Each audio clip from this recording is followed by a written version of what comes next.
we are a stool analysis company. And when I say stool, yes, I mean your poop. My first score was 100% healthy.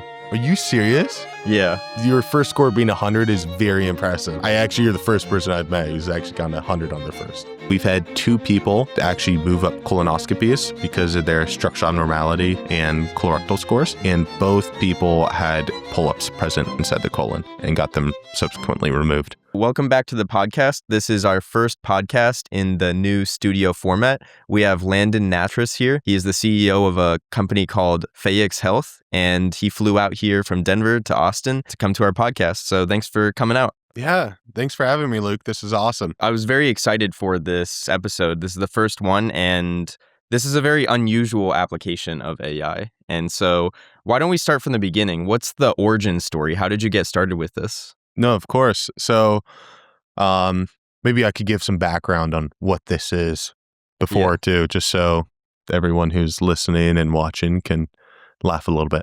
Sounds good. So we are a stool analysis company. And when I say stool, yes, I mean your poop. So using our platform, users simply take pictures on their phone of their poop. It could be in the toilet, it could be on the ground if they were like hiking, for example, etc. And through this picture, we do a 3-step proprietary analysis. And this is gut health insights where we're pulling in like, was it sinking? Was it floating? The size, shape, consistency, volume. Whereas on the Bristol stool chart scale, etc. Mucus, blood, gastrointestinal variants, vegetal variants, all these big fancy words that basically are your body's way of telling you what's going on inside your gut through your poop. So we take all this information and then we run it through our 2-step analysis, which is our health and wellness recommendations and then our disease pre-screener. And now our health and wellness recommendations, I love describing it like your own personal ChatGPT that we call Felix. And Felix is trained on 2,000 peer-reviewed medical journals and articles. And basically, it's taking all your information and plugging it into the system and then pulling out exactly what the science recommends you do for your health in that specific moment. So, for example, if you have vegetal variants or green stool for 3 days, that could be a sign of a stomach flu infection beginning to take hold. Or you simply ate a salad for 3 days. So these recommendations can kind of bypass that discrepancy. Lastly, we also do disease pre-screening where we're trending all of your images over time and then giving you risk indications of you having a condition. So our most famous is C. diff, IBS, and colorectal cancer and structural abnormalities. And basically what we're doing here is we're just looking for consistent movements in your stool. So for example, colorectal cancer is your stool in diameter thinning over time, because this could be a signal of a structural abnormality, like a pull-up taking apart in your colon, and could be a good cause of concern and a good reason for you to go speak to a gastrologist and get a colonoscopy. So we're not directing healthcare, we're not diagnosing, we're simply increasing the user and client and patient awareness around their gut health. Interesting. Yeah. Yeah, I downloaded the app and I tested it out. It was very interesting to see. Yeah. What'd you get? What was your first score? My first score was 100% healthy. Are you serious? Yeah. Wow. You don't want to see mine. I have IBS, so my scores are 50s and 60s, but your first score being 100 is very impressive. You're the first person I've met who's actually gotten 100 on their first. Interesting. Yeah, since it was my first one, I just thought it was normal, but yeah. Wow. Nope. Anyone who uses the app knows 100 is impossible. It's very hard to do. Interesting. Yeah. I might have to check and verify that that's actually the number that I had. Maybe I can check. Let's see. Here, I can show you, and since the cameras are so good, they'll probably pick up on this, but my score this morning, I have IBS and I had a cheeseburger last night, and my IBS is caused by dairy. Yep. So I got a grand score of 50. Interesting. Yeah. Whatever picks up on it. Yeah. And in mine, it does say 100. Wow. Look at that. Let's go look at your sessions here. Yeah. Wow.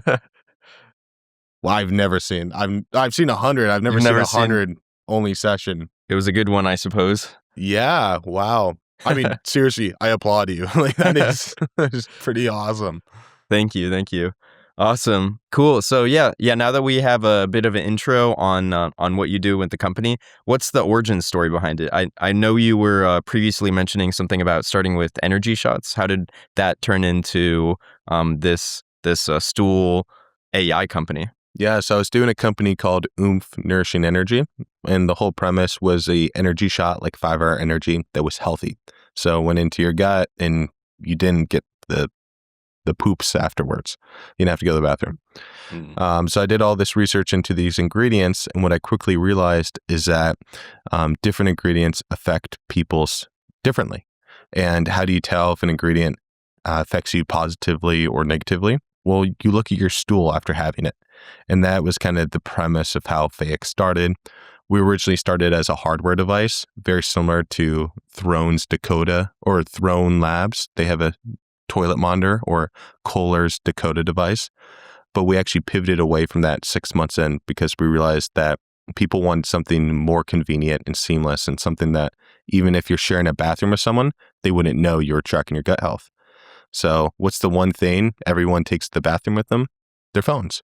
So we pivoted to a simple app platform application where you just take pictures on your phone, and that's all you need to actually run the analysis. We have a lot of alternative trackers built in, but at the end of the day, we're a stool-powered platform.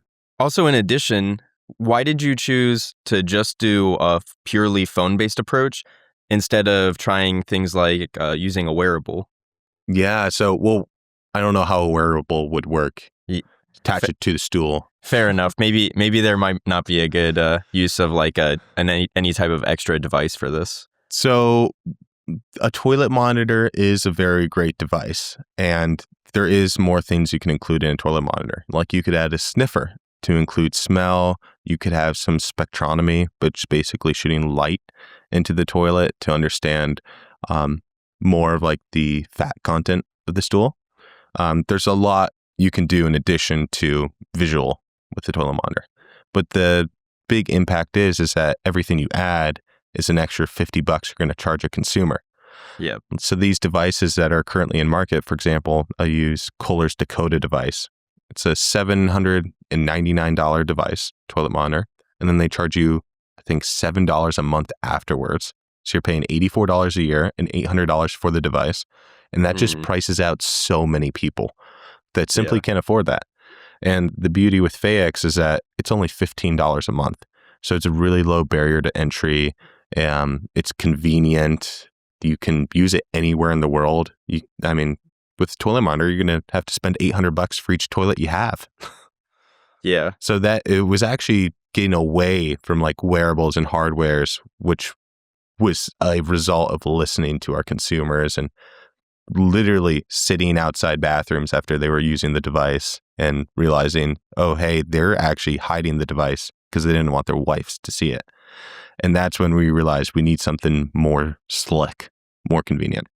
Wow. Interesting. Yeah, that makes sense. Yeah. So you have the two challenges. Number one, you have to charge the customers more for the device. And then number two, now, if you do have the device, anyone who's goes into the bathroom sees this device. And so it's a lot less discreet. Whereas with this app only solution, it's a lot more discreet. It feels more private. So people are more likely to use it and to make the purchase. Yep. You got it. 100%. Awesome. Cool. And also tell me about your co-founder. I saw a little bit on LinkedIn. It sounds like you have a very smart person working with you. Ryan is the best. Ryan is the co-founder and chief technology officer at Faex. He is a little older than myself, so I'm a young buck, but he was the 1997 Microsoft Coder of the Year, and I love dogging on him for this because it's hilarious. He had a full ride from MIT and a full ride from Oregon Tech, plus Microsoft was giving whichever college he went to a couple $1 million to support their computer science program. Wow. And he chose Oregon Tech because it was the only school that actually had a computer science degree. MIT didn't have theirs yet. Wow. So that is a crazy story of Ryan and how smart he is. And then he's been a farmer. He's been a logger. He's done all of these crazy stories. And if you meet him, he's the most grounded, funny, relatable guy in the entire world, but pure genius. Awesome. Yeah, very interesting. So, how do you two work together? So we have a lot of mutual respect for each other. We have each other's pillars. So he has all the dev and research pillars, and I have basically the business side pillars. So finance, legal, marketing, operations, sales. And the research and development can't exist without the business, and the business can't exist without the research and the development. I mean, what are we going to sell as a product and then have marketing for if we don't have a product? And how is the product going to go anywhere without that business function? So it's very much two legs on a person, Ryan and I, and we walk like that. Sometimes we're separate on our walking stance because we're both working on things independently. Sometimes when we're standing still, we're working very closely together on things. But we are always there for a sounding bar with each other. And at the end of the day, it comes down to respect for one another and our specific expertise and trusting each other inside that. Awesome. Yeah, that makes sense. How did you two first end up meeting? How did you start working together on this project? So my freshman year internship was a company called Urban Grow, which isn't around anymore. And Ryan was the senior vice president of technology at that company. And we had desks like right across from each other. So we would chat, tell jokes. We got very acquainted that way. And we just kind of always stayed in touch. Whenever I had a cool business idea, I'd go talk to him. Like, what's the technological challenge behind this? Whenever he needed some advice on like, hey, what are your thoughts on for my personal consulting, Ryan's personal consulting, like, what are your thoughts on XYZ? So I'd be a sounding bar for him. So we just built a relationship pretty casually like that, but always got along because of that time together during my internship. And I came to him originally when Faex was still a hardware device saying, hey, we need some consultant work, because he's always been like a part-time consultant doing tech projects. We're trying to make this stool hardware. We're thinking that there's a big algorithm we're missing inside our analysis. I'm trying to like not give the ins and outs of what we're doing away. Yeah. But he basically said, oh, okay, this is really cool. Like, would love to help. 2 weeks later, he joined as a co-founder, and him and I were working on it nights and weekends for about a year. And then we both, I mean, when I say nights and weekends, it was still 40, 50 hours a week. But now we're working like 40, 50 hours a week during the day, which is good. And it just kind of kept growing from that point forward, where he was just joined as a consultant. He got really invested into the idea, the vision. It was actually his idea to switch to an app. He's like, I don't think we need the sniff or any of this. Why don't we just ditch the hardware completely? Because we're getting the consumer feedback saying, hey, you should ditch the hardware. The writing was on the wall. We just weren't reading it, because once you have an idea, you kind of want to stick with it. Yeah. And Ryan was the catalyst in pivoting fully to the app solution. So yeah. I see. How did you get those first initial users, especially given that you had to have this whole hardware situation? What was that about? Yeah. So in terms of hardware, the first 10 were just friends and family. We charged them all like $100 each to actually get the device, and they would break after the 13th use. So, and the unlucky number 13th was real, like 10 flushes and they would just break. Hardware's hard. Yeah, I'm sure you've heard that anecdote before. Yeah. In terms of the app, how we actually got our first set of images is, I could share this because can't do this anymore. We built a data scraper. So we data scraped Reddit, Facebook, basically all these social platforms. And we were pulling in all of the information that was associated with the image. So for example, if it was a Reddit forum, there used to be one called r/poop. It would just people post pictures of their poop, and it would be some nasty poop. Oh no. Clay all over the place, mucus, like parasitical infections. And basically what we did is we took all these images and then we took all the messages that were underneath them. Okay, so this is a mucus stool. Now let's go look at the chat logs. This guy posts it, he asks for advice. Everyone's like, go to the doctor. They go to the doctor. What did the doctor say? Doctor said this was a C. diff infection. Great. Now we have a validated image of C. diff. Not clinically validated, but validated, which was perfect for our first beta. And that's actually how we built our first model on 25,000 images, was through data scraping these social platforms. Since then, all of them have banned stool images on all the platforms. So you can't actually do this anymore. Wow. Which is why we share it. So today we have about 110,000 images on the platform. And most of that is from clinically validated datasets that we've gotten from research partners and from just user generated images. So user submitted images. Everything we do on our training is de-anonymized. We're not using any PHI in our training. And in terms of actually the model itself doing analysis and training the model, we only work on clinically validated images. Awesome. Yeah, very interesting. Yeah. Wow, I'm surprised that your first users, you actually charged them $100 for the hardware instead of kind of just giving it to them for free or some other strategy. I was good at sales, and that's the thing with hardware is you have hard costs.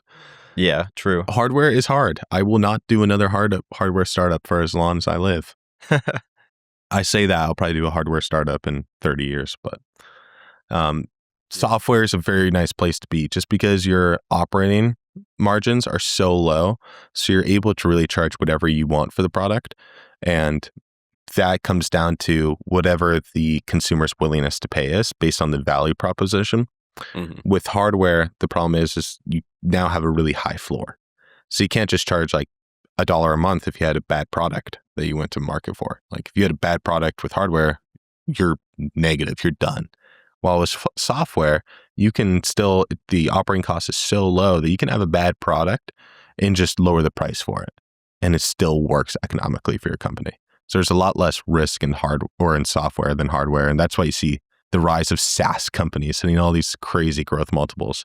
Mm-hmm. And you see hardware companies that are raising $4 million, but diluting 40% of the company in doing so. I see. Yeah, that makes sense. Interesting. And so also, when did this go from just an idea into something that's actually real? Like, what was that transition like? So I had a really great basketball trainer growing up. His name was Mario Mackey. And just context on me, I played college basketball for a semester before transferring to CU Boulder, which is where I started Faex. And Mario always instilled in me through practice and trainings and games, if you're going to do something, be the best at it. You should, if you're going to be a burger flipper, be the best burger flipper there is. If you're going to go into finance, be the best finance guy there is. Like there's no point in being second or third. And that's the same thing I take with everything I do in life. If I'm going to drink water, I'm going to enjoy the water. If I'm going to eat food, I'm going to enjoy my food and eat it.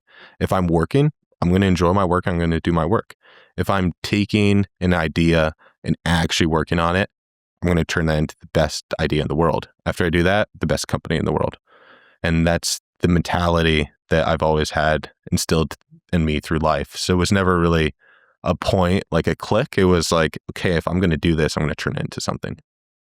And that's what we've done. I mean, it's not what I thought it was going to be at the start, but it's definitely where it's meant to be. Awesome. Yeah, sounds like you made some pivots, but it's doing really well now. Exactly. Yep. Cool. So now let's go into the early build phase. So that first time where you were just trying to prove that this was even possible, that you could just do it with pictures and that it might actually work. Yeah. Like the initial, oh my gosh, we can make this work. Yeah, like we can actually do this. To break it down, I would say company risks. When we first started the hardware, we knew we could do it because there was other companies doing it. When we pivoted to the app solution, we didn't know we could do it because there was a company and they got acquired, but got acquired at an extreme discount. So we were kind of trailblazing in the sense of what we were doing, but we had a lot of advantages. We have a way in our analysis that we do it with our algorithms and our machine learning that's very unique. If you try to replicate it, you really can't. Like, we have a special sauce in what we do. But that being said, it's not Houdini. Everything we do is grounded in medically verified science. So this isn't something that you can't do on your own. We're just automating it. We're making it seamless because you don't want to analyze your poop for 10 minutes every day and then track all of it on a document. Just take a picture and we'll do it all for you. Yep. And I would say that in the initial days, it was, are you familiar with Theranos and Elizabeth Holmes? I did do some research on that before this podcast. I did see that, and yeah, I saw that they were kind of making some over promises for something that actually didn't do what they were expecting it to do. Exactly. And Elizabeth Holmes is in jail right now. So when we first started, there was a few people who were like, okay, Elizabeth Holmes, to me. Yeah. And that showed that the biggest risk we had at the start of the company was actually having people believe that we could do this. Like, we knew we had the science. So now let's go and prove that we can do this. So how do you do that? You build a model. Well, how do you build a model? You get images. How do you get images? Well, we data scraped these social media platforms, as I mentioned earlier. Yep. After we proved that, hey, like, this is like real, we have the medical backing, like, go look at all of these articles. Now we have an engine that works. Now the risk is, are people going to take pictures of their poop? And that's a very important question. I mean, like, how many people actually take pictures of their poop today without any medical backing? Like, not many. And what we found is once we get people to take 2 pictures, we'll get them for 10. Like 85% of our users that take 2 pictures take 10. So we then found, okay, what takes this ICP to get to 2 images? What's stopping them at 1? And just answering those questions and speaking to that consumer directly. Hey, how are you liking the platform? What's going to get you to come back on? That's how we came up with features like our exercise tracker, our mood tracker, our travel log, our pre-disease screener, the health and wellness recommendations covering diet, nutrition, exercise, supplements, behavioral. This was all user feedback that grew it. So I'm taking a very long-winded form to answer your question right now. But my point being is, like, we would take it one step at a time, and we would always have the mentality of what's our biggest risk. Okay, cool. Yeah, let's get into talking about the product and the technology at a high level. So what actually happens when a user takes a photo? Is the processing done just on the phone? Is it done on a server? How exactly does that work? Yes. So we're basically very compliant with HIPAA. We're up to code with GDPR, which is France's data privacy laws. Yep. So in the US, California has the tightest controls. Even more so is France. And we're up to France's codes and standards. So everything's anonymized inside our servers. So we can't actually translate your stool photo to you directly. Your data belongs to you. Yep. The only thing we do is we keep a anonymized copy of your data for training in the future. But no way to draw that back to you. Yep. In terms of the analysis, you take a picture on your phone, basically goes to our servers, we process the image, and then we instantly kick back your initial feedback. This is your scoring 0 to 100, your key insights like, was there blood, yes or no? Was there any overarching recommendations like, hey, you're really low in fiber, or hey, you really need a probiotic on this? Yep. And then we also have our Felix AI Gut Health Insights, which is the more in-depth version. So these are your quick 5 bullet points on exercise, nutrition, behavioral, supplements, and diet. So you have basically all this from one image. That's your instant results. Now, afterwards, you can go into the app and, for example, like the pre-disease screener, you can actually go into that and run that once a week, because we don't want people running it every single day, because that's not good for anyone mentally. but you run it once a week. And that's basically taking all of your data that's stored in our HIPAA compliant servers. And it's saying, hey, look, based on your 30 images, 25 were in line with IBS symptoms. So then we say, hey, you have a risk indication score of 72% for IBS. Now, let's say next week you realized, oh my gosh, my IBS is caused by my dairy intake, and you decrease your dairy intake and you took 10 more photos. So now it's saying based on your 40 photos, 25 were in line with IBS, the 25 from before. But we identified that it's dairy because you were implementing your food tracker, and we saw your foods, and we realized that was the one reoccurring thing that was missing from your diet this past week when you were having good stools again. Your risk score just went from 72% down to 55%, and so on. I mean, if you start eating dairy again, it'll go back up. So these scores work with you, but that's all done behind the scenes. It's a very smart machine, but it's just machine learning. There's no AI inside that. And then in terms of Felix, that is our AI, which is our version of a chatbot. And you can actually talk to Felix. So say Felix says you need 150 minutes of exercise per week.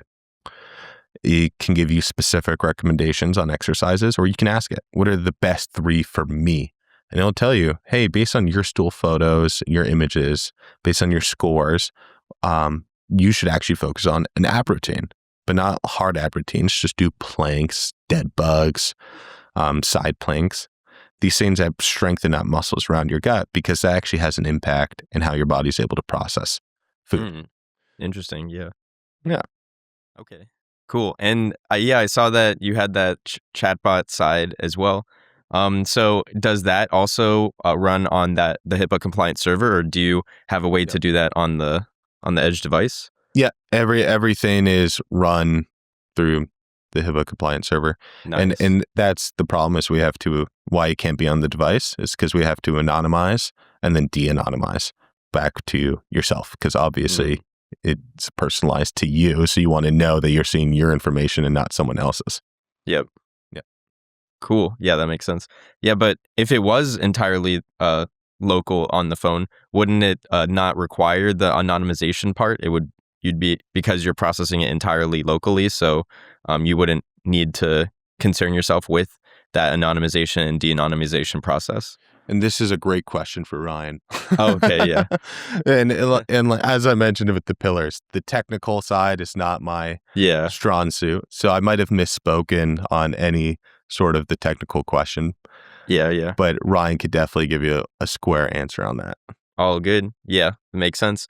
Okay, next, I was also seeing, so for the risk interval, I think you were mentioning you can do it every 7 days. I think I was seeing in my research you need like 100 photos in order to do that. Yeah, so it depends on the condition. So like, for example, C. diff, our truncated average is 1 photo. So from 1 photo, we can tell you that you have a C. diff infection and what C. diff infection you have. There's 3 main types. So what mucal colony and what antibiotic you subsequently need to take. And we're currently working on a clinical trial, which will hopefully give us diagnostic capability on that in the future. But that's a very big impact from 1 photo. Now, the average is 3 for C. diff detection. And then colorectal cancer and structural abnormalities is our largest. So our truncated is 105 images. So we won't even give you any information on colorectal cancer and structural abnormalities till you have 105 images submitted, and 180 for the full average detection. And we've had 2 people actually move up colonoscopies because of their structural abnormality and colorectal scores. And both people had polyps present inside the colon and got them subsequently removed. So we're 2 for 2 on that detection. Nice. Yeah, very interesting. So yeah, with how you're essentially predicting some of these potential conditions, are there any risks that you're looking at where maybe if you predict something is positive but it's not, they don't actually have that condition, that maybe they were concerned, or like what are the risks of having this false positive? Yeah. So the way we look at it is what's the risks of having a false negative? So if we tell you, hey, you need to and let me rephrase this. We're not directing healthcare. We're not diagnostic. Like this is very much an information tool that then you go talk to a healthcare professional about, Yep. at least at this stage. So say you're an individual, you're 38 years old, you're not going to get your colonoscopy until you're 45, but you don't even know if you need it. You could start developing colorectal cancer at that age, 38, and it's very possible that by the time you're 42, it could metastasize in stage 4 colorectal cancer. And by then you're having pretty extreme symptoms. You probably moved up your colonoscopy. So that's a huge impact of life for that individual because their chances of survival catching in stage 1 are about 89%. Stage 4 is about 7 to 13%. And not to make a human life economical, but for insurance, stage 1 colorectal cancer costs insurance about $70,000. Stage 4 costs about $2.2 million in treatment costs. Plus, you're losing a customer if that person sadly passes away. And that is where we are in the matrix. We're not curing your colorectal cancer. We're giving you health and wellness recommendations, which can prevent any GI condition, but we're also spreading awareness around it. Hey, there's something wrong in your stools. You should go speak to a healthcare professional when you're 37, years before you would have had directed treatment. If we have a false negative and we're like, hey, you're covered on colorectal cancer, that's a detriment to that individual because they may have false confidence that they don't need to go speak to their healthcare provider. That being said, everywhere in the app, we say, go speak to your healthcare professional. That is, people are still the best solution in healthcare. You're never going to want to replace doctors or nurses. You're always going to need them. And that's the beauty of the tool, is that we're supporting that function for the doctors, allowing them to monitor patients even when they're not in office. And then in terms of false positives, if you go early for a colonoscopy and you come back clean, then you have the peace of mind knowing that, hey, I'm actually good. And it's a great opportunity for Faex as well to go back and refine our models and realize that output. So we have a really good feedback loop on the pre-disease screener where if you go in for a condition and, for example, let's say celiac, and then you actually turn out not to be a celiac, that's great feedback for the engine moving forward. Interesting. Yeah. Yep. Given that, if you predict cancer earlier, that this can dramatically increase the probability of successfully treating it and also decrease the cost for insurance companies. Have you considered, trying to partner with an insurance company or with a hospital with this technology that you're building? Yeah, and there's two things that need to happen for us to do that. And the first is to complete these clinical trials that we're currently doing, where we're going to get diagnostic capabilities, hopefully, on some of these conditions. And then secondly is to continue building the relationship. Insurance health plans, they're very economical. The impact on care and human life is important to them, but the economics are most important. And we've actually run models where we're saving upwards of $2,000 per employee, per member, per year, with a modest utilization rate for a health plan and with a monthly incentive tied to that. So I do see a vision or a world where your insurance is paying you, say, $35 a month to take 10 pictures of your stool, sort of like a safe driver score. Because if you're taking pictures using Faex, then your insurance knows, hey, if something's really awry, we're going to detect it earlier. And not to mention the health and wellness recommendations, those are naturally going to act as preventative, ideally keeping you out of a doctor's office altogether, simply because you're scoring hundreds all the time. Yeah, that makes sense.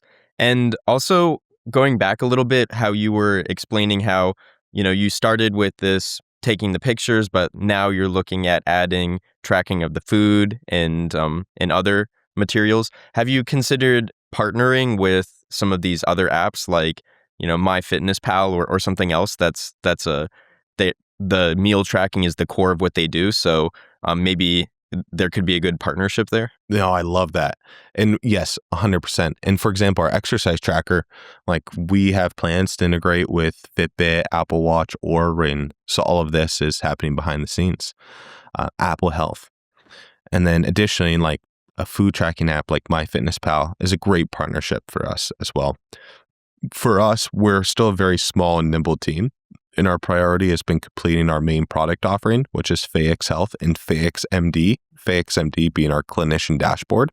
So that way your doctor can actually review all 100 clients at once instead of just getting phone screenshots. Nice. And after we complete Faex MD, our plans to go back into the app and refine everything, fix anything that's become broken. And that's when we would work on all of those integrations, probably in the next 6 to 12 months. Interesting. Okay. That makes sense. And also for the technology that you have so far, how reliable is it so far? So all of our accuracies are internal, but we only work off clinically validated images for like conditions like C. diff, for example.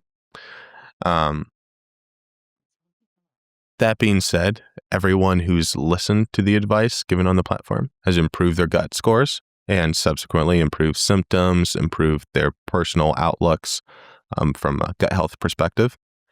And we have some really cool stories, like 2 people who went for early colonoscopies and both had pull-ups in their system. And I know I'm pronouncing it wrong. I have a speech impediment. I apologize. We've had about 8 people who've become aware of IBS. IBS isn't really something you diagnose. It's more something that you have. We've had 8 people become aware of it and what's causing their IBS and their inflammation inside their gut. So that's been really great. And inflammation, IBD. So we've had some really cool impacts like that. I have full confidence in the app. If the app told me to go do a directive action in the future, I would take that directive action.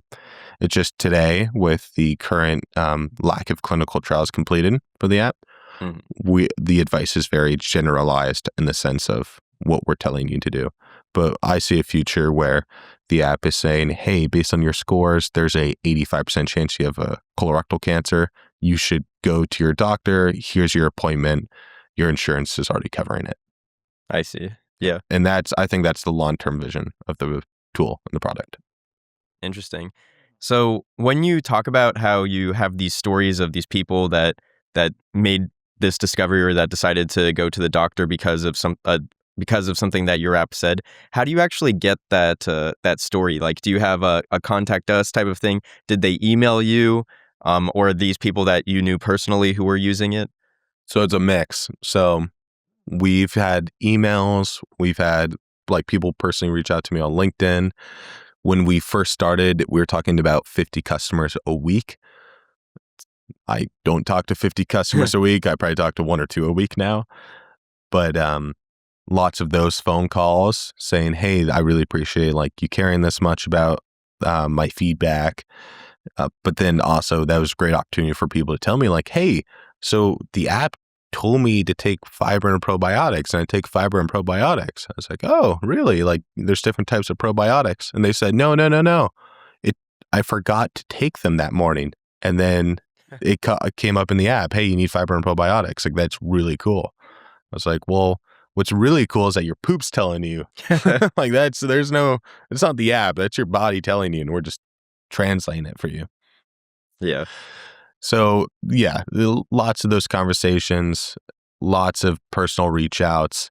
And every time we get one, it feels like $1 million investment, because we're not just making an impact that's making us rich, like classic startups. I'm like, why are you here? Are you here for the money? I feel like I'm just here because we want to help people. I feel like we're here, the team's here, because we want to help people make a difference. And when we get that feedback and hear these stories and people reaching out to us, like we don't have to go and find them, it's really feels like $1 million investment every time. Interesting. Yeah. I could see also, a potential addition to the app where there's like a recommendation to see a doctor, and then they would be able to put into the app, I visited a doctor and the next steps from there. Yeah, 100%, 100%. And that's the exciting part is there's so many places that we can go with the technology. And it's just a matter of prioritization. I mean, this has such a wider range of use cases. Even today, the technology in terms of business model, where do we sell to? And that's one of the most difficult things for, I think, most startups is staying narrowed and focused. And I believe we're very narrow and focused right now, but we have so much we want to do over the next 5-10 years. Like we want to do Faex for pets. So you take pictures of your dog's poop. Faex for babies, infant diaper poop is very different from human poop and how they react. I mean, there's, do you have kids? I don't, no. Okay, so kids have orange poop in diapers, and that's a concern. Yeah. But a lot of baby poop is actually, it's just normal because they're being exposed to new bacteria and new foods. My point being is it's completely different from adult poop. So you need a completely different engine for that. I see. Okay, yeah. And now let's talk about a little bit about like the trust and potential risks. Have you ever had any lawsuit scares up to this point? No, never gotten sued. We did have one sales meeting over a year ago. I won't share any names and such. There was a gross misunderstanding of what we were doing. Because of our website not being updated, it looked like we were still doing hardware. We were not. And we had the line, we have a lot of patent protection around our technology. If anyone's doing anything similar to us, they would be receiving a lawsuit. We were not doing anything similar to them at all. But that's our fun little claim to fame joke is that, oh yeah, we were threatened, so we're somebody now.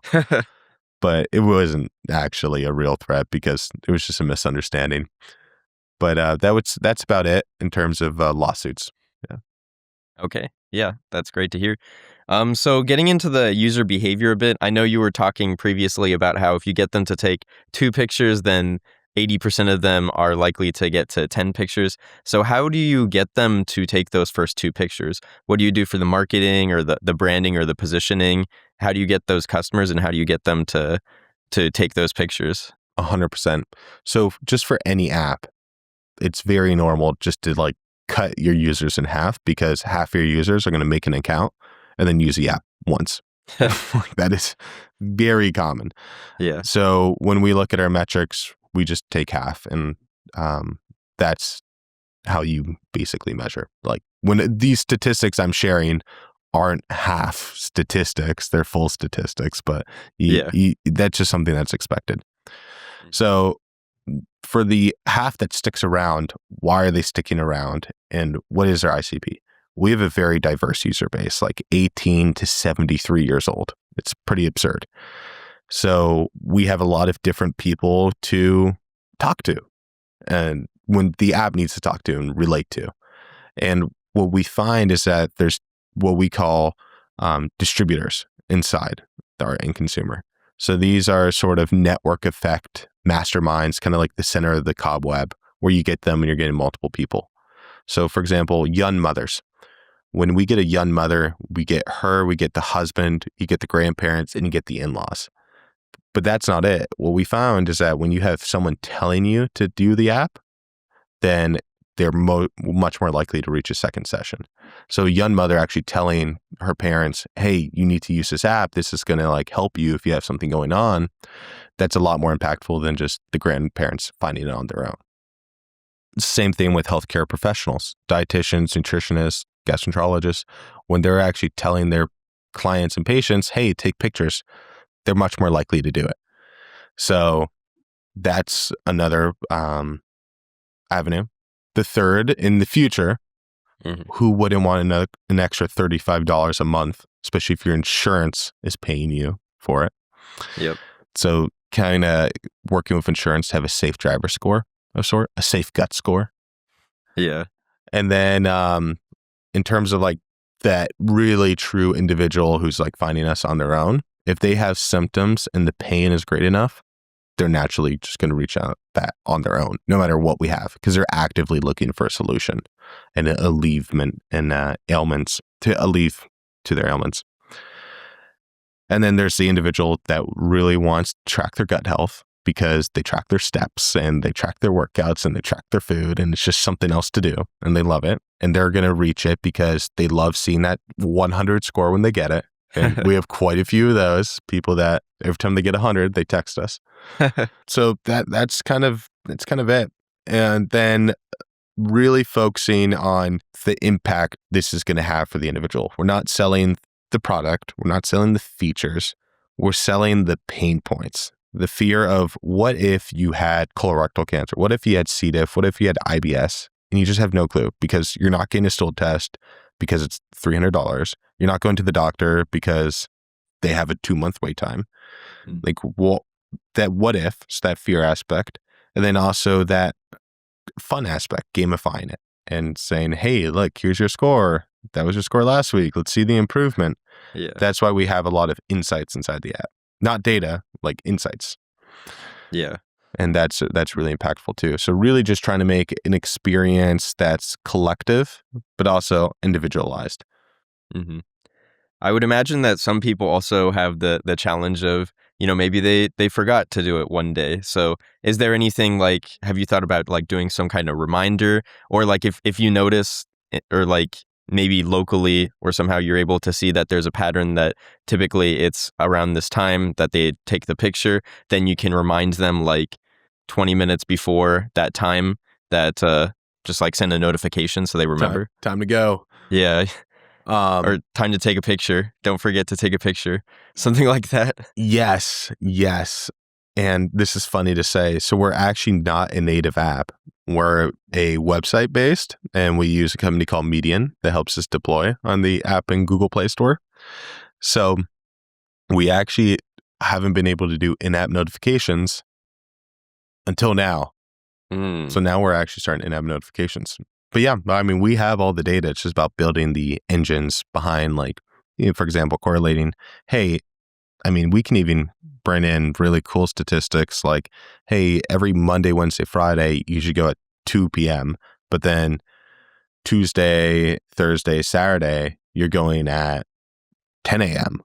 because that's how people's bowel movements work. They kind of move with their work schedule because that's when they're eating and not eating. But then you also have like extreme constipation where people don't poop for like 3 to 5 days, which isn't good. And that's a pretty serious thing. But, that's not someone missing out on a streak inside the Faex app. That's them simply not pooping and not having a movement. And then there's people that poop 5 times a day. And that's not that good either. But yeah, anything from like half a poop, so a poop every other day, to like 2 poops a day is pretty normal consider. Okay, so yeah, now we can go into a little bit of the business model. When I was using the app, it looked like there's like no need to pay for anything. It was just free to use right away. How are you looking to potentially like to make money off of this? Is it a freemium to a premium type of model, or what exactly is that going to look like? Freemium to premium is what it is today. So after 30 days, it'll prompt you, hey, your free trial has ended. Please upgrade to premium. And then direct to consumer is $15 a month. But we have a lot of discounts built in for volume. If you follow our social medias, we have discount postings there. Yep. So you can always get discount. And then additionally, we also do about 20% off for the yearly subscription.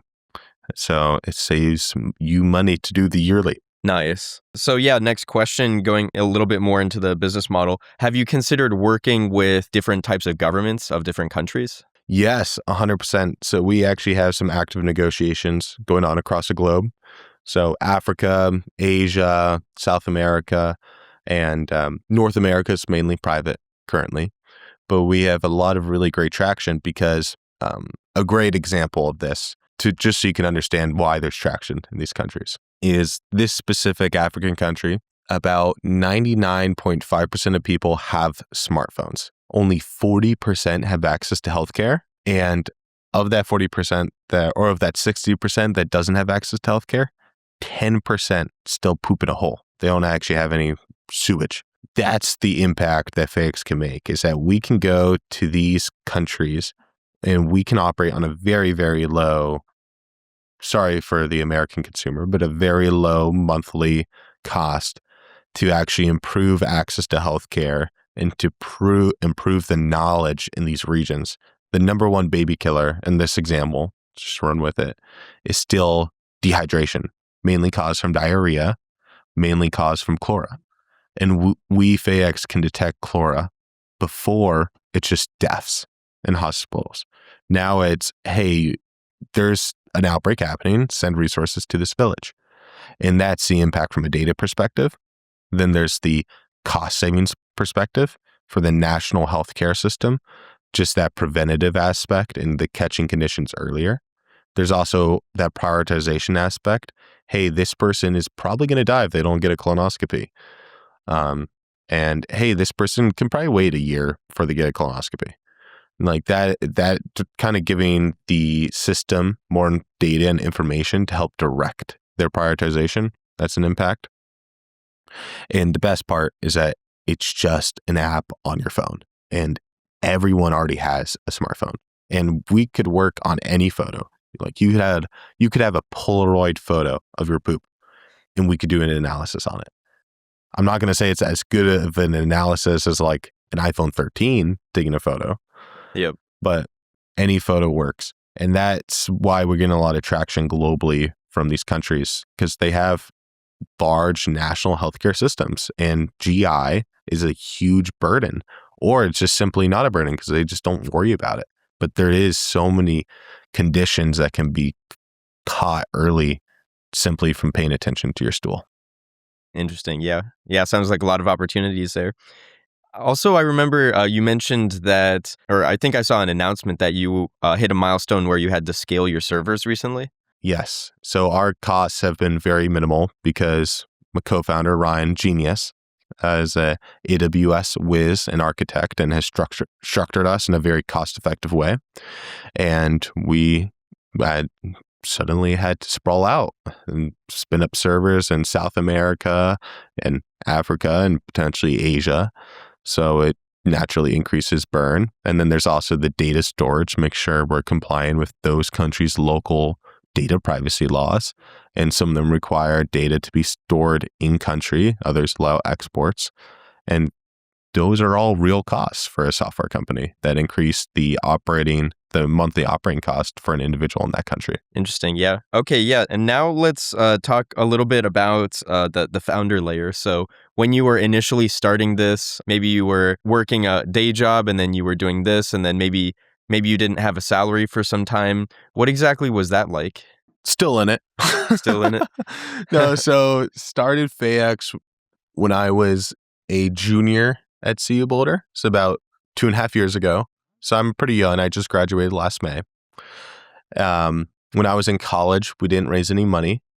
I personally put in about $5,000 simply from my internship the previous summer. Nice. And that was the money that we used to get started, and never touched that money for anything besides operationally inside the company. Basically took that budget through my graduation in May for Faex. And then in May, we were like, okay, let's do this thing. Let's make it real. Let's go out and raise $1.5 million. This was a year ago. We were in over our heads. It was a terrible market for any sort of capital raising. Basically, the way venture capital works is you have LPs, limited partners. So these are the people actually funding the venture fund that then go invest in startups. The problem is that if they make 10 investments into 10 companies, they need those companies to exit, IPO, sell, whatever it may be. And typically those are PE, private equity level transactions, or IPOs. The IPO market this last 2 to 3 years has been very bare, and same with these acquisition markets. A lot of it, especially in the mid and late 2010s, was carried by LBOs, leveraged buyouts, which is private equity using debt to fund businesses. And lately, LBOs have been getting a very bad rap because of the large debt that's associated and the burden that comes with that. You need revenues to pay off that debt. Basically, you had a stifling of large acquisitions. So you now have this VC who invests in 10 companies. 3 of them are ready to exit, but no one's ready to buy them. It's basically this scenario. And they couldn't IPO because there's no good valuations on the market. So you had this VC fund that had this huge return it could post to its LPs, but it can't because there's no exit opportunity. So now the LPs are like, when am I going to get my return on my fund? And once if an acquisition happens, to say one of those companies is bought out by a private equity firm, then the money goes to the VC fund that then pays out the LPs. And then the LPs say, hey, this was great. I 10x my money in 5 years. Here's half of that money back. I invested 500,000. I just got 5 million. Here's 2.5 million. Let's go do it again. So now that VC fund has 2.5 million to go invest in more startups. That's how it works. Like for VC, there wasn't any acquisitions, so there wasn't any return to LPs, so there wasn't more reinvestment, so there wasn't more investment from VCs. So it was tough to raise money. It's been tough to raise money. Yeah. So all of this is going on. We went out, we said 1.5 million, we need to be native iOS, we need, a product manager, we need our whole team, we're going to get this thing running. Got humbled quickly, realized raising money is a lot harder than it looks. So we went out and we got 1.1 million in dev credits, which is basically like our Microsoft costs, all of our Amazon costs, our model training, all that costs. And then we didn't do a native app. We did Median, which turns a website into an app, which is a lot cheaper. And we became very nimble. And I'm very thankful for that raise. Kind of like we called that raise because we ended up raising about 175K from friends, family, and angels.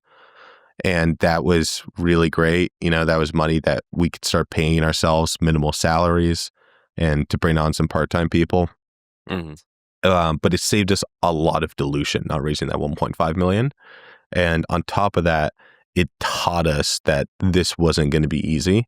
And we had to really look deep into why are we doing this? What's the impact we're making in this world? Are we here for money or are we here for helping people?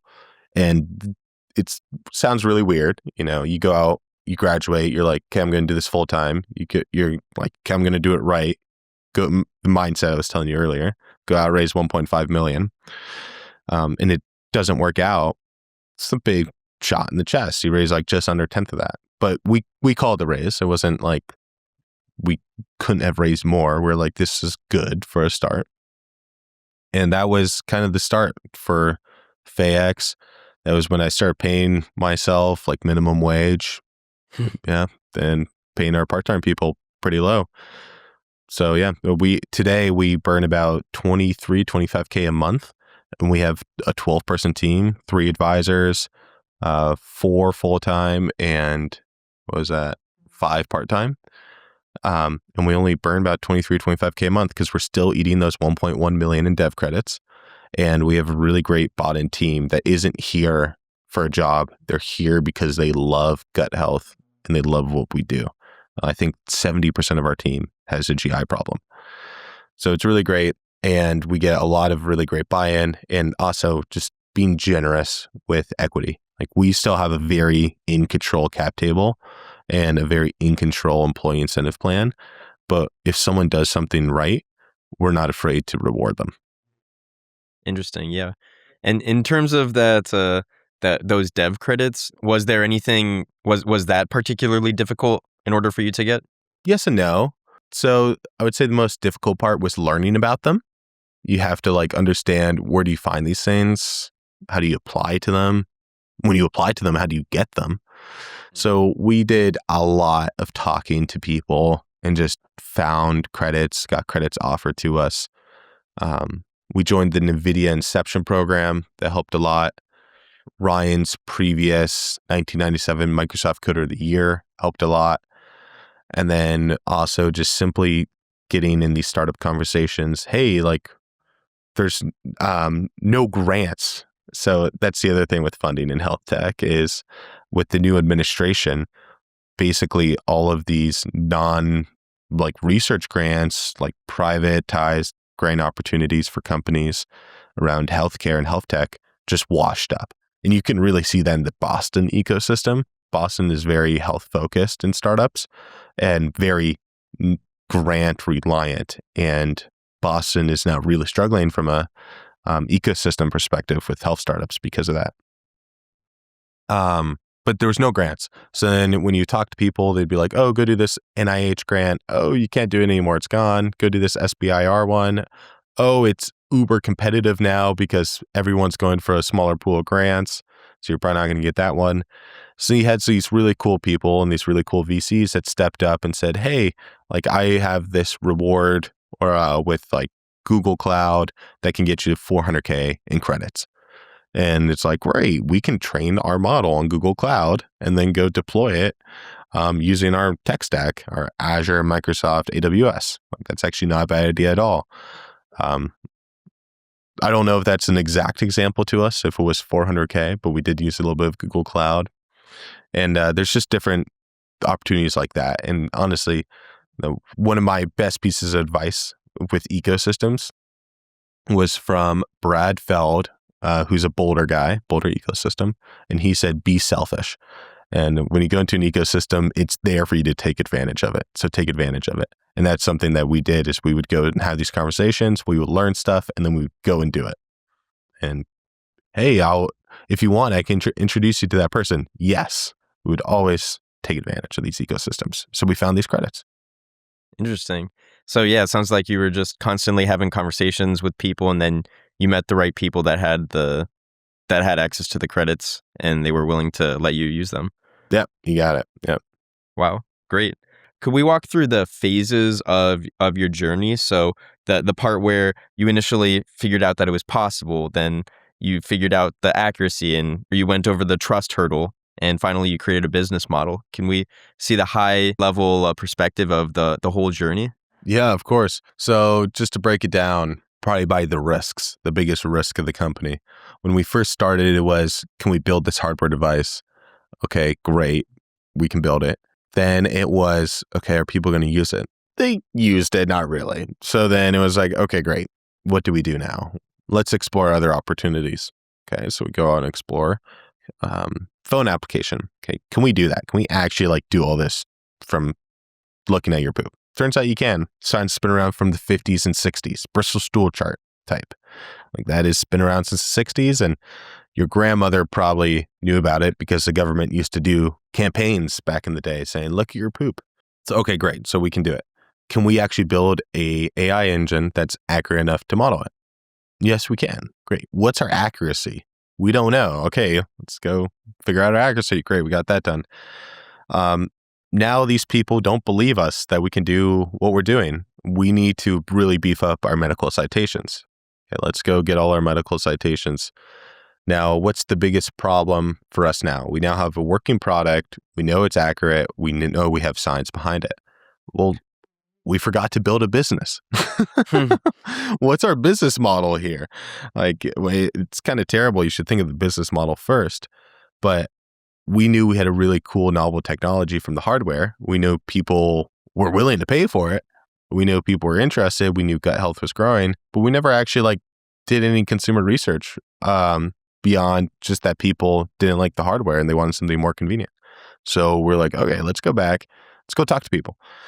Okay, people love this. What do they love about it? They love the convenience. They love the privacy. What do they not like? They do not want to keep the phone or the photo on their camera roll. Okay, great. Let's go into the app and let's build it so you just take the picture and it's done. And it's just in the app, not on your camera roll. That's seriously how our roadmap kind of was created. It was talking to people and finding out what's the biggest risk to this flopping, this failing. Lots of consumer risks, lots of building. In terms of the business side risk, it's okay, great. Now we have this awesome product. Who's paying for it? Direct to consumer, that's easiest. People already said they love it, they're using it. Can we think bigger? What other opportunities are there out there? Okay, dietitians and nutritionists, that's pretty good. They could use this for their clients. Who else? Healthcare professionals altogether, doctors. Yeah, that makes a lot of sense. Gastroenterologists would love this. They already look at pictures of poop that their patients show them. I'm serious. This is a real thing. And they probably don't want to look at the picture, but they want to know what's going on in the picture. So Faex can provide them with a list of, hey, this is a vegetal variant stool. And they can go review the picture if they want to confirm, or they can just say, oh yeah, it's vegetal variants. And they traveled to Mexico last week. So it's just being exposed to a new bacteria. You'll be fine in 2 days. Okay, what's the biggest risk for doctors? Why aren't they using this today? Okay, they need the clinical validation. Okay, we have all of our clinical references, like medical citations. They want something more. They want a clinical trial. All right, let's go do a clinical trial. How are we going to do a clinical trial? We got to learn clinical trials. Let's go get a medical advisor who's done a ton of clinical trials. Okay, we got him. Now let's go and do a clinical trial. Oh my gosh, it's 2.5 million. Where's it going to be cheaper? Let's look internationally. And then it's like, what can go wrong during this clinical trial? The accuracies aren't where they are. Okay, great. So what can we do in the meantime so we're not putting all our eggs in one basket? What are other good markets? Health and wellness recommendations. Great. Who cares about health and wellness recommendations? People do. Okay, that's easy enough. How are people going to pay for this with their money? How are we going to make it easier for them to pay for it? HSA, FSA dollars.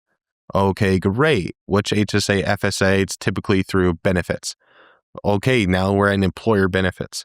Now, inside employer benefits, where do we fit in? Are we a preventative? Are we a health and wellness? Yes, we are. We're giving health and wellness recommendations that are going to help prevent future ailments. So it's going to save people money, and it's going to be a benefit to the employer and to employees at the end of the day. Back to the user, making it easier for them. Okay, now you don't have to pay for Faex. Your employer pays for it for you. So that's how we found that market vertical. And then at the end of the day, everyone knows if you're in a healthcare company, you want insurance to reimburse you. If insurance reimburses you, you're killing it. So that's always been in the back of our mind. How do we get insurance? Well, you need societies on your side. Okay, let's go to conferences. Let's go meet people. Let's go tell people what we're doing. So we'd go and do this. We need clinical validation. Great. We're already doing a clinical trial. So perfect. That's been the mindset. And it all breaks down to a Henry Ford quote. Success is found in paranoia of failure. Failure is found in ignorant positivity. Don't know if it reads exactly like that, but it's pretty close. And that's really how our roadmap went, was what can go wrong? Okay, we're doing what we can to solve this problem, but how do we now minimize the risk of this problem? And then I would say where we are today is we've done all of this risk. We have all these different tentacles out in the industry on ways we can make money. And now it's, okay, now that 2 of these are coming up at the same time, or we're going to have to deploy time to, which one is going to yield a higher ROI? Which one's going to be a better use of our time, a better impact? Okay, probably not doctors today, because doctors are going to require a lot more validation and trials, as mentioned. But dietitians and nutritionists are mainly going to be using us for the health and wellness recommendations. So that's a great place to start. So let's focus on dietitians and nutritionists. So as we're building Faex MD, we're getting dietitian and nutritionist feedback first, and then we're going to go get doctor feedback, and then probably have 2 different UIs because a doctor and a nutritionist are prioritize different things. But that's kind of the roadmap.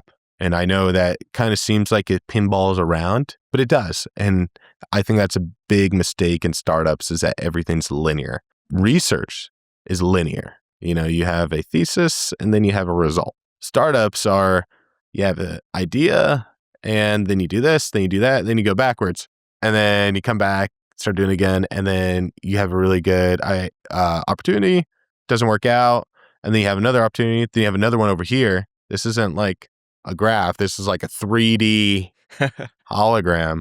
Like, it takes you everywhere, and you want to be able to have these conversations with people in different areas, because you never really know what your business model is until you find product market fit. And you can't find product market fit without talking to customers and different people that are going to pay for your money. Then one thing I didn't even mention this whole time, was we built really good relationships, and then we got introduced to a lobbyist. Then all of a sudden, international deals in Africa and Asia opened up. It's like, wow, never saw that coming. So wow. So is that one of your biggest lessons from the year about the importance of making relationships, or what would you say is your biggest lesson? Not to be religious, but follow God's plan. Like, you got to even if it sucked. I remember a year ago when we had a $1.5 million term sheet and we turned it down because it just didn't feel right. There was also an investor who was changing terms in the term sheet while sending for signature. So it's a bad actor. So we turned it down. But I remember being so bummed about that. And then I remember us getting that 1.1 million in dev credits, which wasn't all at once, took time. But I remember like at the end of that 3 months, looking back and thinking, this was meant to happen. The lessons we learned and the decisions we had to make and the dilution that we protected and a potential like company ending bad investor as well. That has been like, it's been very impactful this year where we get news that seems bad, it feels bad, probably is bad. But then after 3 weeks, I look back, I'm like, wow, that was good news. And that's like the craziest thing ever. And that's like the thing with the startup, you're like, it's a pinball machine. You're everywhere. You're anywhere and everywhere. And I think the biggest catalyst to startups is there noise happening? Because the only time you hear about startups failing is when they're quiet, when there's nothing happening. And that's really been impactful for me is even when it doesn't seem like we have a big win, we have so much so close to the finish line. And it's just about focusing on one thing and push it across. That's a really interesting thing that you also said about how, so you were negotiating something and then someone changed a contract. My gosh. How did you notice that? Because I think that would have been something that some people might have just not noticed. They might have just expected that the contract was the same when it came back. Yeah. So one of my biggest expertise areas is I was going to go into investment banking. So finance and legal are my self-claimed strong suits. And I always involve really good people with everything that happens. Like I talk to our advisors daily on stuff that's relevant to them. I don't talk about like contract negotiations with our medical advisors. Yeah. But I talk to our medical advisors about our clinical trial and about other research we're doing and about the product. But keeping people in the know. So like we have a really good lawyer we've worked with since day one. She's awesome. She doesn't charge us too much. Shout out Amelia Black, Peach Legal. She's great. Use her now because we're definitely going to hire her as an in-house in the next couple of years. She's awesome. She has always reviewed our stuff and has always taken really good care of us and has always given us really good best practice principles. If it's someone that you don't know and trust, like the investor, like we didn't know them that well. Like we talked, who had 5 meetings with them. We got to know them pretty well, but like you still don't know who this person is, especially when you're negotiating. And we would just double check everything, and that was what saved us. I mean, never sign something without reading through it. And yep, I'm guilty of it. We all do it all the time. Every time you sign a privacy policy and a terms of use, you're signing it without reading it. You know, that huge form when you download an app, you're just like, yep, that's me. Submit. Take my life away. But on really big decisions like an investment in your company or like, for example, getting a credit card even, it is shocking to me how many people don't read the fine print on credit cards and don't understand like annual fees and how like their APRs work. It's just crazy to me. But if you're actually able to always take a step back and like read through stuff, or like, you know, if you don't want to read through it, throw in a ChatGPT. Not ChatGPT free. Get like your enterprise AI. Always get the enterprise AI, pay the extra so you have the data privacy. Put it in there and get the bullet points, get the snippets, and then always ask it, what is my exposure? What is my risk here? And it'll tell you. And that was like the biggest thing for us is that when he changed the term sheet, we were exposed to a lot more risk because he was going to have a lot more company control than what we were initially giving up. And it was just this small thing. It was just this one sentence that would have completely flipped the contract on its head. And it did. I mean, we said, hey, I think this was a typo. It was not a typo. It was a whole sentence. And, you know, he apologized and then sent it back. And then we were just like, you know what? Like, this doesn't feel right. So we turned it down. Interesting. Yeah. Did you have any other near misses where there could have been some company ending issue, but you were able to get out of it? It's hard to say company ending. Yeah. I would say the mentality you have to have with these things is when you're an investor for example, this is a great mindset. Your goal isn't to grow capital. Your goal is to protect capital. So if I'm investing 500K, if my goal is to grow capital and that's like 100% my full strategy, technically I should just gamble it. Like, go double the money overnight. Yeah. If my goal was 100% to protect capital, I just wouldn't do anything and just let inflation eat away on it. You want to be somewhere like probably like 20 or 80% on protect, 20% on grow, because you want to protect your investment. I mean, like if you lose 10% of value on your investment, it's going to take 11% to get back to where you were. So that's a good number metric. Yep. It's the same thing for like these big decisions. Is how do I protect my greatest investment right now is my equity in Faex. So how do I protect my investment and grow it? So we like when it comes to investors in equity, we've always been very careful. We've always vetted people. We've turned down 3 term sheets. That money probably would have helped a lot, but the partner would have hurt us more than the money would have helped us, I think. There was one partner that was a very good potential partner, and it was a shame that it didn't work out. We were actually really looking forward to potentially working out a deal with them. But they had specific needs and we had specific needs and it didn't work out. But the greatest strength in negotiating is being able to walk away. So as long as you're able to be very transparent, stoic, and ground with everything that's happening, you're going to avoid so many mistakes in your business career, in your life, and just by, again, reading the fine print. Mm-hmm. But yeah, close calls have only come with investors. We haven't had anyone internally that's ever put the company at risk. But yeah, it's like the saying, like, I could have made $1 million, but you also could have lost $1 million if you play blackjack. Yeah. Yeah. True. Awesome. All right. Yeah, that was all I had to talk about. Thank you again for coming on the podcast. Thanks for coming out to Austin. I really appreciated having you. Yeah, Austin's a great city. Absolutely love it here. I have some buddies here, so I'm excited to visit them afterwards. And we should definitely stay in touch. And you're originally from Colorado as well, right? I am from Colorado. That's awesome. Yeah, so we're based in Boulder, Colorado, just for context, and flew out here to meet Luke.